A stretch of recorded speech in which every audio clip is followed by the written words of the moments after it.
つい100年ほど前まで人としての尊厳さえ奪われていた黒人の人々、彼らに向けられる醜い憎悪は過去のものだと言い切れますか。1918年5月18日、アメリカジョージア州の南部に位置するブルックスビル。なんてことなの？あなた。そう言うと膝から崩れ落ちたその女性はメアリー・ターナー。出産を控えた彼女にその日知らされたのは愛する夫の死。声を上げて泣くメアリーのその姿はあまりに悲痛なものでした。しかし夫の死を知らせにやってきた市民が彼女にかけたのは同情とは真逆の言葉。汚らわしい黒人が白人に逆らったらどうなるか思い知ったか。そう、当時は今よりもずっと黒人差別の風潮が色濃い時代。メアリーの夫は白人の暴徒によるリンチで命を奪われてしまったんです。あの人は何もしてないのに、あんたたちには絶対に法の裁きを受けさせてやる。白人の集団に向かい涙ながらにそう言い放ったメアリー。しかし暴徒化した彼らを前にその発言をしたことが間違いでした。怒りに震えるメアリーをじっと睨みつける市民たち。彼らはこの後妊娠しているメアリーを吊るし上げ燃やしてしまうんです。暴徒化した民衆によって吊るし上げられ燃やされてしまった黒人女性。時代が生んだ差別意識によるあまりにもひどい仕打ちの全貌とは。存在してはいけないその差別意識は現代でも呪のように残り続けているんです。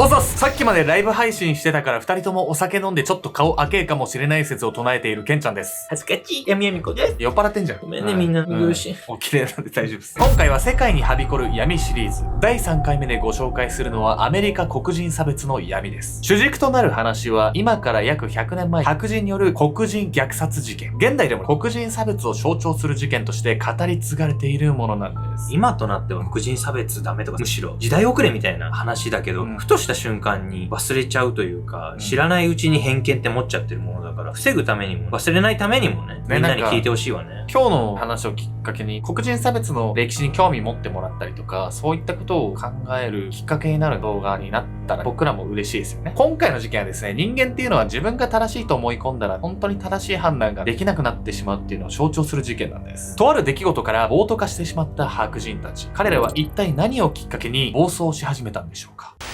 許されぬ罪。1918年5月、舞台はアメリカジョージア州ローンズ郡の都市バルドスタン。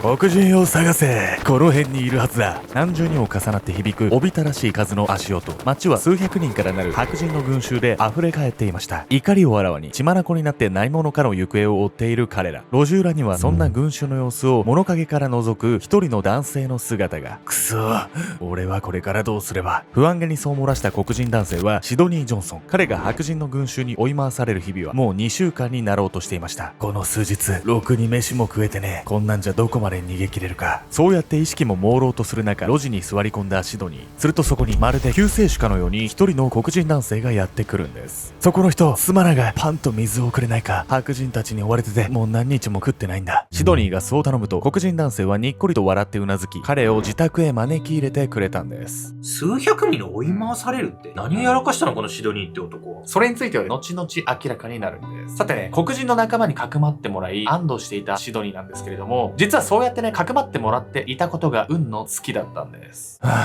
本当に助かった。でもここからどう逃げる。奴らに捕まったら確実に殺される。助けてくれた黒人男性の自宅で食事をとりながらも不安に押しつぶされそうになっていたシドニー。そしてこの家に入った時点で彼の運命は決まっていたと言っていいでしょう。そう、騙された。突如開け放たれたドアと飛び込んできた無数の銃弾。事態を察したシドニーはとっさに身を隠し銃を構えます。そう、シドニーを助けたように見えた黒人男性はシドニーが食事をとっている間に警察へ通報していたんです。そこからシドニーと警察はしばし銃撃戦になりますが、彼は結局この戦いの中で命を落としてしまいます。そしてシドニーが亡くなると現場へなだれ込んできたのは彼を追いかけてきた白人の群衆。おい、シドニーが撃たれて死んだぞ。シドニーが亡くなったことを知って彼らはその遺体を見るとさらに激怒したんです。銃殺なんて生優しい死に方じゃ許せない。死体を八つ裂きにしろ。騒ぎ出した群衆はそこからシドニーの遺体をバラバラに切断。バラバラにした遺体を車の後ろにくくりつけ街中を引きずり回します。そして最後はボロボロになったシドニーの遺体を木に吊るし燃やしてしまうんです。ひどいことするわね、本当に。亡くなっちゃってるんだからさ、こんなことしても意味なくない？彼らにとっては意味のある儀式だったんです。です。ボートたちがシドニーの遺体を燃やしたのは、キリスト教の死生観では人が死んだ際、魂が戻るための肉体がなくなると天国に行けないとされているため、そのためキリスト教では土葬が一般的なのですが、ボートたちはシドニーの遺体を燃やすことで死後の世界に行っても絶対に許さないという意思表示をしたんです。ざまあみろ、白人に逆らったらどうなるか思い知ったか。燃える遺体を前に歓声を上げ熱狂するボートたち。彼らが目の色を変えて追いかけていたこのシドニーという男は一体何をしでかしたというんでしょうか。1918年5月16日、ジョージア州ブルックス郡モーベン近郊の農場には額に汗を浮かべ仕事に勤しむ何人もの農夫の姿が。ただ異様だったのは大勢の農夫が全員黒人であることと、皆一様に暗く沈んだ表情を浮かべていること。サボるだ、しっかり働け。鞭を片手に黒人の農夫たちを怒鳴り散らしているのは若き農場経営者ハンプトン・スミス。有色人種を見下す白人至上主義者のスミスは黒人を家畜程度にしか思っておらず、雇った農夫への暴力行為も日常茶飯事。スミスさん、お願いです。体調が悪いので少し休ませてくれませんか。苦しそうな表情で雇用主のスミスにそう訴えたのは、そう、彼に雇われている黒人農夫の一人、シドニーでした。わずかな賃金で休みなく働かされていた彼の体はすでに限界を迎えていたんです。シドニーは白人に雇われてた黒人だったってことなのね。これが白人に追い回されてたことに繋がっちゃうわけね。そうなんです。この後ね、シドニーが取ったある行動をきっかけに白人市民からの怒りを買ってしまうんです。雇用主のスミスに休暇を申し出たシドニーでしたが、当然のごとくその願いが聞き入れられることはありませんでした。何ふざけたことを抜かしてんだ。お前ら黒人は黙って俺に従っとけばいいんだよ。下手な発言をすればスミスから暴力を振るわれることももう分かりきっていました。これまではそんな彼に黙って従い理不尽な暴力にも必死で耐えてきたシドニー。しかし限界に達していたシドニーは黒人というだけでなじられることにもはや怒りを抑えきれなくなっていました。そして絶対に許さない。シドニーがそう叫ぶと同時に鳴り響いた銃声。彼が万が一のために隠し持っていた拳銃から放たれた銃弾は雇用主スミスの頭部を貫き確実にその命を奪いました。シドニーは雇用主を殺しちゃったわけだから、白人だけじゃなくて警察官にも追われちゃってたわけね。そうなんです。ここからね、シドニーは暴徒化した白人たちに追われるんですけれども、本当に恐ろしかったのはシドニーを追う彼らの見境のなさだったんです。黒人農夫のシドニーが雇用主のスミスを殺害した知らせは一日も経たないうちに周辺住民の知るところに。黒人が白人の雇用主を殺したらって、そんなことが許されてたまるか。シドニーはこの時逃亡中だったため、怒りを募らせた白人市民たちはそこから徒党を組み彼を探す包囲網を築き上げました。シドニーを見つけたら死んだ方がマシだと思うくらいの苦痛を与えて見せしめにしてやる。しかしいくら憤って見せたところで、事件を知るまでシドニーと関わりのなかった彼らはシドニーの顔さえ知りませんでした。このことからブルックス郡の至るところで悪夢のような光景が繰り広げられるんです。違います、私じゃありません。白人のボートたちを前に怯えた様子で助けを請う黒人市民。そう、シドニーの顔がわからなかったボートたちはたった2週間のうちに無関係の黒人を13人も殺害したんです。顔がわからないからって理由にもなってないと思うんだけど、そんないっぱい殺しちゃうってさ、白人の方がよりひどいことしてるじゃない。当時のアメリカでの黒人奴隷制度って終わって50年も経っていたんですけれども、無関係でも殺していいとボートが判断するほど白人と黒人の間での格差っていうのはすごい広がっていたんです。こういったね、社会の風潮っていうのを詳しく見ていきたいと思います。というわけで本日のメトラーキーワード、奴隷解放宣言について。奴隷解放宣言は南北戦争の渦中にあった1862年アブラハム・リンカーン大統領が発表したもの。この宣言により200年以上続いた黒人の奴隷制度が廃止されました。しかし奴隷解放宣言から50年以上経っていた1918年当時も黒人は白人から虐げられる存在であり続けたんです。これはそれまで奴隷とされていた黒人が学校に通っておらず経済的な自立が困難だったため、白人と同じように働けないことが黒人への差別意識を根強くさせたんです。また南北戦争は奴隷制賛成派の南部と反対派の北部との争い。この戦争が終わると奴隷制を存続させたいと主張していた南部が政治に復帰したことでアメリカ国民の黒人差別の意識が再燃。学校や公園、食堂、交通機関などで白人と黒人を隔離する政策が取られ、両者の溝はさらに深まっていきました。そんな風潮の中で起こってしまった黒人農夫シドニーをめぐる白人市民の暴徒化。彼らの暴走は黒人差別の象徴として現代にも語り継がれる一人の女性の悲劇へとつながっていくんです。すごい長い間黒人の人は人間として扱われてもなかったわけだからさ、そりゃ制度とか白人優位のものが残っちゃってるわよね。奴隷制は数百年続いた文化ですから、いきなり意識を変えるっていうのは非常に難しいんです。次の女性の話は数ある黒人差別の話の中でも特に悲惨とされているものだったんです。人ならざる者たち。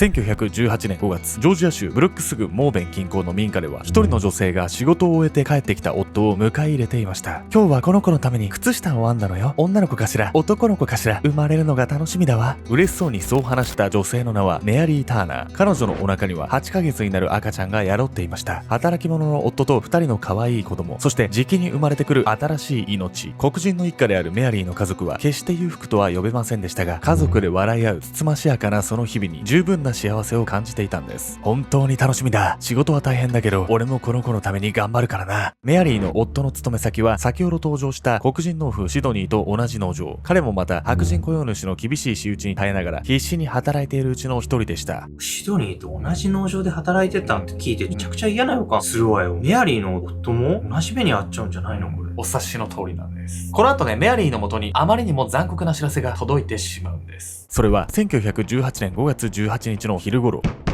乱暴にドアを叩く音にメアリーは驚きながらも玄関の扉を開けました。するとそこに立っていたのは数人の白人男性。彼らは意味ありげにニヤニヤと笑いながらメアリーに視線を送っていたんです。何かご用ですか？嫌な予感を覚えながらそう口にしたメアリー。次の瞬間、白人たちが放ったその言葉に彼女は耳を疑います。お前の夫はスミスを殺した黒人の仲間だろう。殴り殺してやったわ。